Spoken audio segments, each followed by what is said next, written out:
नमस्कार. पंगत या रेसिपी चॅनलमध्ये तुमचे पुन्हा एकदा स्वागत आहे. आजची रेसिपी आहे झणझणीत अशी कोळंबीची सुकी भाजी. रेसिपी शेवटपर्यंत पहा. अगदी सोप्या पद्धतीने रेसिपी इथे शेअर केलेली आहे. तर चला सर्व साहित्य बघून घेऊया.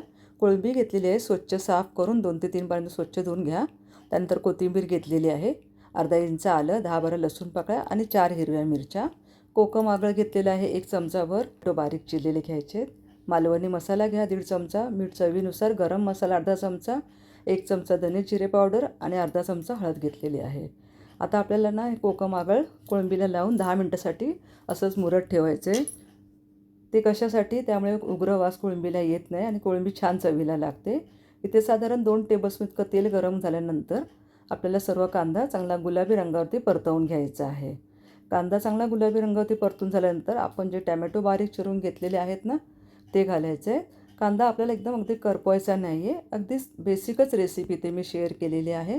आणि जे हिरवं वाटण जे आपण जे तुम्हाला हिरवा मसाला दाखवला ना मी, जसं कोथिंबीर, आलं, लसूण आणि मिरच्या, त्याची बारीक आपल्याला पेस्ट करून घ्यायची आहे. आणि त्याच्यामध्ये पेस्ट करताना जास्त असं पाणी घालायचं नाही आहे. टॅमॅटो घालूया. टॅमॅटो आणि कांदा चांगला मऊ होण्यासाठी झाकण ठेवून एक 5 ते 7 मिनटं आपल्याला झाकण ठेवून ठेवायचं आहे. त्यानंतर आपल्याला तुम्ही बघू शकता टॅमॅटो आणि कांदा चांगला मऊ झालेला आहे. ह्याच्यामध्ये आपण सर्व कोरडे मसाले आणि जे वाटण तयार केलं होतं ते घालून घ्यायचं आहे आणि पुन्हा 5 मिनटं झाकून ठेवायचं. सर्व मसाले तेल सुटेपर्यंत अगदी आपल्याला चांगले असे मीडियम फ्लेमवरती परतवून घ्यायचे आहेत. आणि सर्व मसाला परतवून झाला ना की आपल्याला ह्याच्यामध्ये जी आपण कोळंबी मॅरिनेट केली होती ती कोळंबी घालायची आहे. आणि कोळंबी शिजायला जास्तीत जास्त 8 ते 9 मिनटं लागतात. कोळंबी जास्त वेळ शिजवू नका. जास्त शिजवल्यामुळे काय होईल, कोळंबी अगदी रबरासारखी लागेल खाताना. आणि कोकम आगळमध्ये नक्की घाला. जर तुमच्याकडे कोकम आगळ नसेल तुम्ही चिंचेचा कोळ घालू शकता किंवा लिंबू पिळू शकता. आता इथे बघा, तुम्ही कोरडे मसाले परतल्यानंतर मी इथे वाटण घातलेलं आहे. वाटणसुद्धा छान असं परतलेलं आहे. कोळंबी घातलेली आहे त्यानंतर. आणि कोळंबी घातल्यानंतर 10 मिनटासाठी शिजायला ठेवूया. गॅसची फ्लेम मिडियम करूया. मध्ये मध्ये आपल्याला चेक करायचं आहे. आता ही कोळंबी सुकून घ्यायची आहे आपल्याला.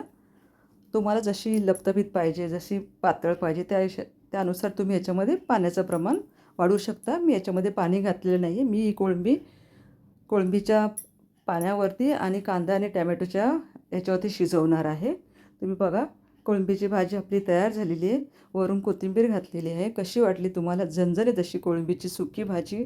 रेसिपी आवडल्यास रेसिपीला लाईक करा, चॅनलला सबस्क्राईब करायला विसरू नका. धन्यवाद.